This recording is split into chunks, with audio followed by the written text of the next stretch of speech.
Coucou les amis, c'est Ayolos Devi, j'espère que vous allez bien et qu'aujourd'hui c'est un peu une vidéo un peu spéciale puisque je la tease depuis quelques jours. Effectivement, c'est une vidéo sur le diorama que j'ai récupéré lors de la Hero Festival ce week-end, donc le week-end dernier, de Coco Déco by Cocozer, donc le diorama de l'Athéna exclamation. J'espère que vous allez vous régaler.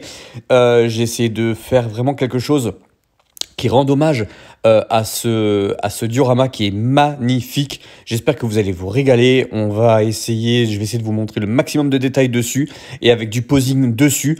Voilà, j'espère que vous allez prendre autant de plaisir à regarder cette vidéo que ce que moi j'ai pris à poser mes figurines dessus. Bonne vidéo! Et tout de suite, comme d'habitude, place au générique.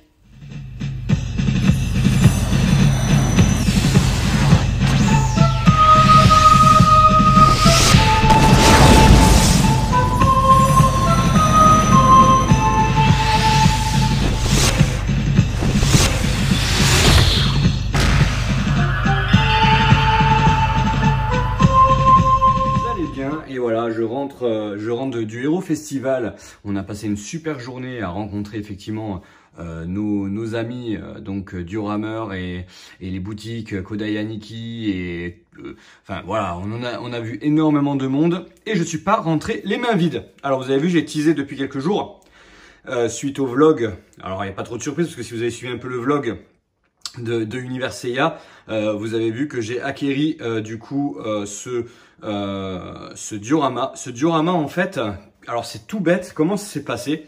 Alors on va un peu parler ensemble, hein. Je vais me permettre de prendre une petite chaise, de m'asseoir et puis on va un peu discuter sur comment ça s'est passé. Alors tout simplement, je suis la chaîne de David Cocozer, Coco Déco by Cocozer depuis de nombreuses années maintenant, et en fait on avait toujours un peu, enfin on a sympathisé, et en fait j'ai regardé son live directement sur ce diorama là, qui est donc le diorama Athéna exclamation, et j'ai vraiment kiffé. Alors je vais vous montrer. En fait on a une possibilité d'éteindre effectivement la lumière du milieu, ce qu'on va faire pour l'instant pour que ça éclaire pas trop vos mirettes. Et ce diorama en fait était réservé avec un cadeau de quelqu'un que je connais. Alors je savais pas que c'était pour lui que c'était réservé, et malheureusement il n'a pas pu se l'acquérir. Je lui fais un gros coucou. Tout simplement parce que c'est un peu grâce à lui aussi que j'ai acquéri ce diorama. Alors ce diorama là, en fait, je l'ai acheté pourquoi? Effectivement, vous me connaissez, si vous me connaissez un peu, j'ai pas trop de place dans ma pièce, j'ai plus trop de place. Je fais comme je peux, j'essaie toujours de trouver une nouvelle place, mais là c'était un peu compliqué. Tout simplement, c'est que ce diorama-là va partir avec nous, avec Univers Seiya et moi-même, à notre petit salon de Istres. Donc, il sera la pièce centrale de mon côté à moi. Et en plus, il sera aussi au salon de Kodai Aniki le 7 et le 8 mai 2022. Donc c'était important, voilà, que j'amène une pièce comme ça, une pièce un peu centrale comme ça à ces deux salons-là. Et pour l'instant, je suis honnête avec vous, je ne sais pas trop où je vais le mettre pour l'instant, en attendant d'eux, mais bon, vous inquiétez pas, je trouve toujours une place. Alors, qu'est-ce qui m'a fait kiffer? C'est que ça fait un petit moment que la scène de l'Athéna exclamation me plaît énormément. Donc c'était important pour moi, du coup, d'avoir une scène comme ça. Et quand j'ai vu le live de Coco Déco qui faisait en fait voilà, étape par étape, j'ai trouvé ça super sympa et je l'ai interrogé assez rapidement pour savoir s'il était disponible ou pas. Ce diorama, ce qu'on va faire maintenant, c'est qu'on va partir un peu en mode expédition. Donc je vais me mettre en mode nomade et du coup on va un peu filmer les détails. Vous vous doutez bien de ce qui va finir dessus, mais il va y avoir une petite surprise quand même parce que je ne vais pas faire la même exposition qu'a fait donc David lors du Hero Festival. Ça va être bien sûr la base de l'Athéna exclamation, mais je vais rajouter quelques petits détails dans le sens où je voulais rajouter quelque chose d'autre. Donc on va partir en mode exploration. Là je filme, je suis honnête avec vous, dans ma cuisine. Il y a les spots de la hotte qui permettent du coup d'avoir un éclairage supplémentaire, sinon on allait manquer un peu d'éclairage. Et je trouve que c'est plutôt pas mal. Allez, on part en mode nomade et on va un peu parler de ce diorama parce qu'il est vraiment de toute beauté. Et voilà les amis, Allez, on part en mode nomade. Alors, ce qu'on va faire dans un premier temps, c'est qu'on va pas allumer la boule lumineuse. On va juste faire le tour sur les dalles, etc. Comme vous pouvez voir, c'est vraiment un détail et les couleurs sont vraiment magnifiques. Alors que si on regarde avec vraiment le détail de la vidéo quand il conçoit le diorama, c'est très intéressant. Vous pouvez le retrouver sur sa chaîne. Il y a le lien effectivement en description. Il a le sens du détail, David. Donc c'est vraiment pas mal. Moi je kiffe hein. Vraiment l'effet des colonnes dévastées. Et là on voit qu'effectivement les dalles ne sont pas effectivement sous l'effet de l'explosion. On a effectivement les dalles qui bougent, hein, qui se superposent. Et c'est super beau. Ici derrière du coup on a même le détail donc du mur qui explose. Ici on a le détail du coup de la couleur qui se reflète en fait derrière. Donc vous voyez quand la lampe se reflète, en plus il a mis un petit côté jaune qui fait qu'en fait ça fait encore plus lumineux au niveau du diorama. Donc je trouve ça plutôt sympa. Je vais essayer de vous mettre le truc comme ça. Oh bah attendez, vous savez quoi ce qu'on va faire? On va profiter. On va le laisser comme ça. Ça va vous permettre de profiter un peu du coup du mur explosé. Je vous rappelle qu'on est dans ma cuisine, les amis. Hein, donc voilà. Voilà, c'est ça que je voulais vous montrer. Donc, il y a une ampoule LED ici qui ne chauffe pas, du coup, ou quasiment pas, qui fait une lumière assez intense. Et en fait, David, ce qu'il a fait, j'ai toujours peur de la casser. Je vais la poser là pour vous montrer. Donc, il a donc peint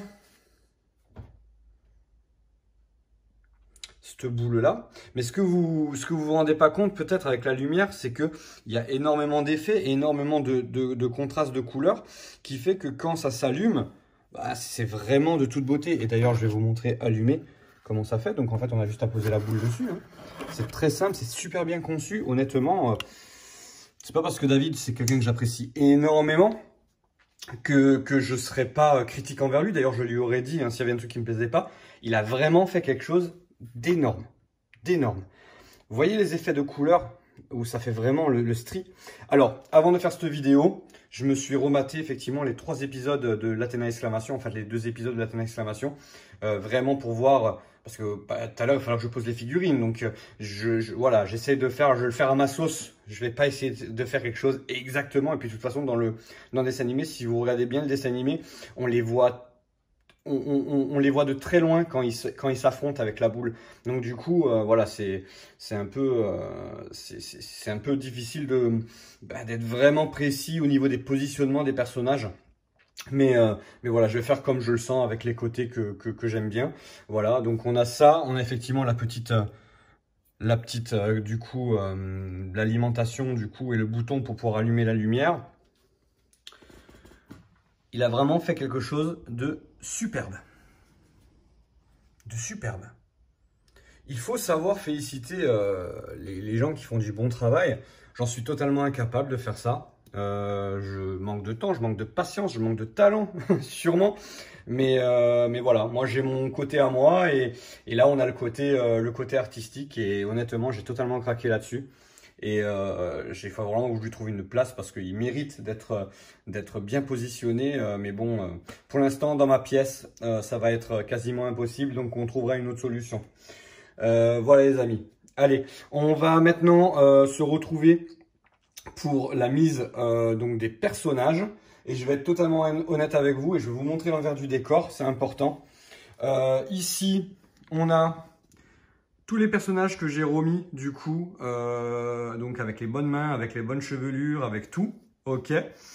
Donc je sais pas si vous vous rendez compte, enfin je pense que vous vous en rendez compte un peu quand même, mais là c'est le travail que je fais depuis ce matin. Donc récupérer les boîtes, remettre tout nickel. Donc on va les mettre en position, on va essayer de faire quelque chose de sympa. Je vous rappelle que moi, lui, le Camus, c'est un CS modèle. Donc, c'est pas une version officielle, mais toutes les autres sont des Bandai. Allez, on y va les amis, mise en position, j'espère que ça va vous plaire. Et les amis, voilà. Alors, Tout est en place. Je vous ferai du coup une petite vidéo, donc du coup en musical, suite en fait à ça. Alors vous avez vu ce que j'ai fait, comme je suis dans la cuisine, du coup j'ai mis un petit linge ici, histoire que ça fasse plus propre. Donc voilà, vous inquiétez pas, hein, c'est vraiment, j'ai essayé de faire le plus propre possible. Mais voilà, je voulais que le duo soit protégé vu qu'il est vu qu'il est dans la cuisine. Je voulais vraiment qu'il soit protégé le plus possible. Alors j'ai eu un petit souci entre temps, rien de grave, rassurez-vous, j'ai pété l'ampoule. À force en fait, je pense de la débrancher, rebrancher, parce que je testais en fait pour que le fil se voie le moins possible. Donc vous voyez, il se voit quand même au fond, mais j'ai pas eu le choix. Alors, est-ce que j'ai eu des difficultés à mettre ces figurines? Oui, comme je me suis rematé les épisodes, j'ai voulu essayer de faire un petit truc sympa. Et en fait, alors j'ai pas du tout galéré pour Milo, j'ai pas du tout galéré pour Ayolia, Mu un tout petit peu parce qu'il fallait que j'arrive il était un peu trop penché vers l'arrière vu qu'en fait il y a une petite inclinaison en fait au niveau du duo. Voilà, j'ai essayé. Alors là où j'ai eu des difficultés, c'est au niveau de mes figurines sur pli. Je m'explique. Déjà la Camus c'est une CS modèle, donc c'est un peu une catastrophe dans le sens où de toutes les manières c'est une figurine qui tient pas déjà très bien, elle a les pieds complètement lâches, donc voilà. J'ai essayé au maximum qu'elle ne tombe pas, qu'elle reste bien positionnée. Une fois que j'ai trouvé sa position, je me suis calé dessus. Ensuite, Saga. Saga, il faut savoir que c'est un Saga sur pli Bandai, mais malheureusement, quand j'ai acheté cette figurine-là, le corps était complètement lâche. Ce qui fait qu'en fait, je l'ai remplacé par un autre corps EX. Ce qui fait que derrière, j'ai eu du mal un peu à le caler. Là, je suis arrivé à le caler, il tient plutôt bien. Je vais trouver une position avec le creux au niveau des pieds, etc. Shura, j'ai galéré à lui trouver une position naturelle en fait. Comme il était en avant, comme Milo en fait, hein, j'essaie vraiment de trouver un truc. Alors, l'antenne à exclamation, je voulais pas que ce soit une antenne à exclamation complètement figée. Il faut savoir que c'est pas l'antenne à exclamation quand il se prépare, hein. C'est vraiment l'antenne à exclamation une fois que c'est lancé. Donc j'ai voulu vraiment lancer les mains en avant, essayer de lancer les mains le plus vers l'avant possible des personnages. Je me suis régalé, j'ai eu quelques frayeurs, j'ai eu quelques petits moments où ça a été compliqué. J'ai changé l'ampoule, alors je me suis rendu compte que l'ampoule était peut-être pas assez puissante. J'ai appelé David directement en visio en disant voilà, aide-moi et tout pour l'ampoule, qu'est-ce que je prends pour être tranquille. Bon, je pense que l'ampoule est pas trop puissante, mais c'est pas grave, ça donne un petit, on voit encore mieux. Alors je trouve que du coup en ayant pris une ampoule un tout petit peu moins puissante que ce que j'avais, on voit encore plus les détails de la peinture et ça ne me dérange pas du tout.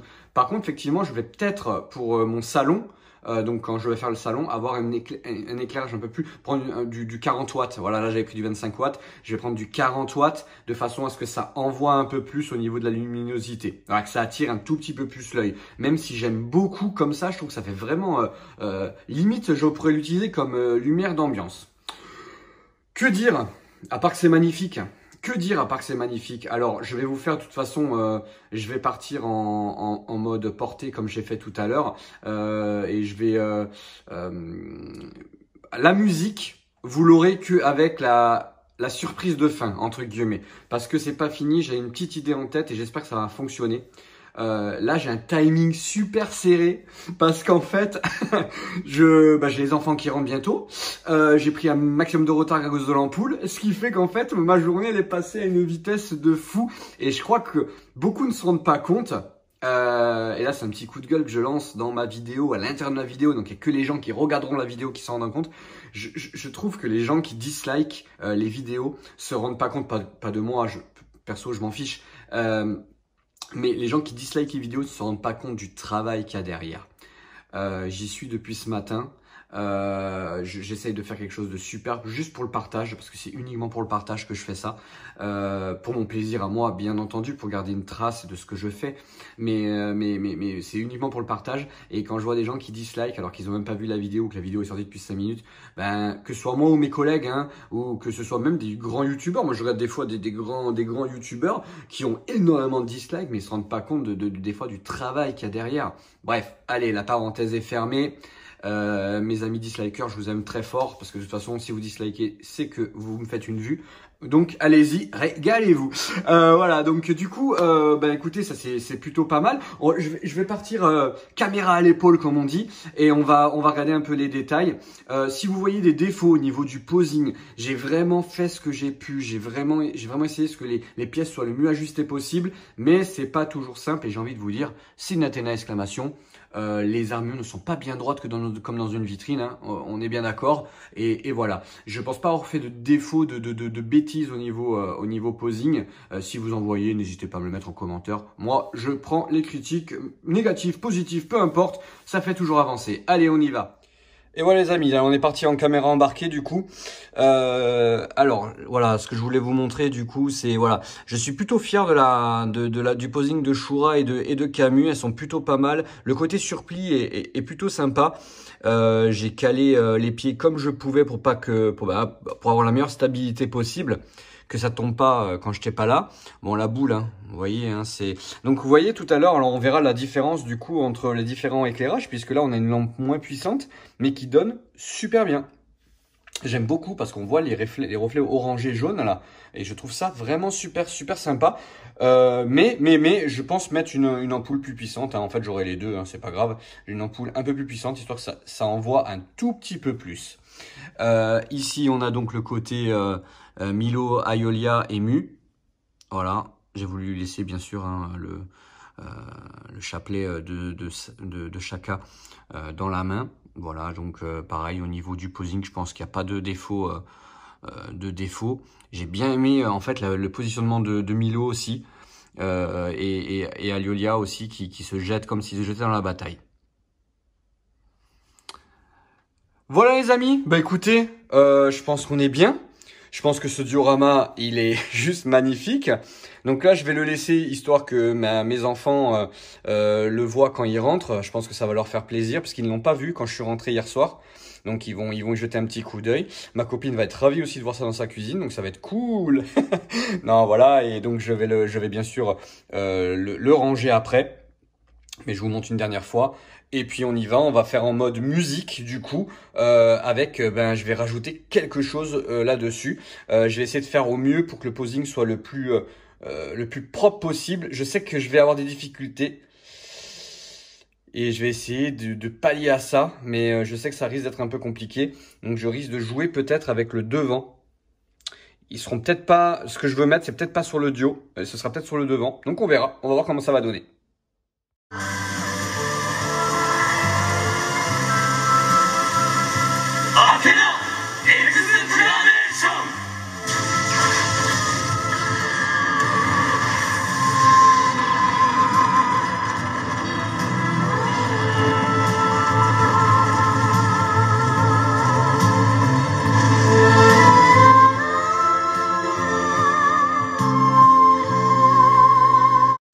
L'équilibre de notre puissance est menacé.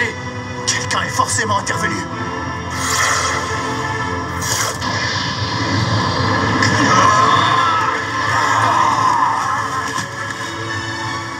Impossible. Nous sommes repoussés.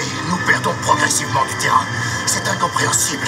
Qui d'autre hormis nous six possède suffisamment de puissance pour influencer l'issue de ce combat? Le Cosmo qui vient de s'interposer prend son origine derrière Mu.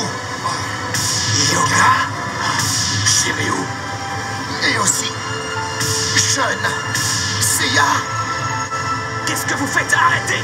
Vous devez fuir au plus vite. Ne restez pas dans la maison. Les amis, voilà, j'avais déjà en tête l'idée de mettre du coup les chevaliers de bronze autour qui contiennent la exclamation. Voilà, il me manque en fait, David, qu'est-ce que t'as fait? Il me manque un peu des centimètres là de diorama quand même. Non, voilà, c'était compliqué de les mettre. J'avais l'idée de les caler en fait ici, mais ça m'aurait caché un peu trop les autres chevaliers. Donc voilà, j'utilise du coup le fait que j'ai mis un petit linge devant pour pouvoir les caler dessus. Voilà, voilà, c'était l'idée que j'avais en tête, donc de mettre vraiment les chevaliers de bronze, comme ça. Et de contenir le Athéna exclamation tout autour. Alors ils sont pas dans le bon ordre. Dans le dessin animé, si je dis pas de bêtises, il y a Seiya de ce côté-là effectivement, il y a Shun de ce côté-là. Mais voilà, je redispatché un peu à mon goût, de façon à mettre effectivement Yoga qui contient avec la main, Seyar qui fait un Kamehameha et Chéri en Excalibur et Sean qui envoie ses chaînes autour de l'Athéna d'exclamation. Puisque voilà, c'était mon choix. Je vais faire une petite photo de famille là, et je pense qu'on va être plutôt pas mal. Écoutez les enfants, hein, moi je trouve que c'est plutôt pas mal tout ça. Écoutez, je vous dis à bientôt pour une nouvelle vidéo. Et ce sera sans doute, comme j'ai promis, donc je vais faire une review du Argol Surplis. Puisque j'ai fait la promesse à un de mes abonnés de faire une petite vidéo review sur Argol Surplis, voilà, pour montrer un peu voilà ce que vaut ce Argol Surplis, hein. Voilà, je crois qu'il n'y en a pas beaucoup des reviews là-dessus, donc je vais m'en faire une petite là, je vais en profiter de mes quelques jours de congé pour vous faire ça. Voilà les amis, j'espère que ça vous a plu, n'hésitez pas à me dire en commentaire et à partager la vidéo et liker et vous abonner si c'est pas fait. Voilà, parce que ça fait toujours plaisir d'avoir des abonnés qui grandissent un peu plus tous les jours, ce qui fait que ça veut dire que si vous restez en plus abonné, c'est que vous aimez ce que je fais, donc ça c'est cool. À très bientôt, c'était iOS Davy. Qu'y a-t-il de mieux que de mettre des photos du diorama de donc notre ami David sur une composition de notre ami David. Donc du coup voilà, les photos sur la belle musique de David. Musique Maestro.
だがその時アイオロスはまだ息絶えてはいなかったのだ。全てお前に叩きつけてやる。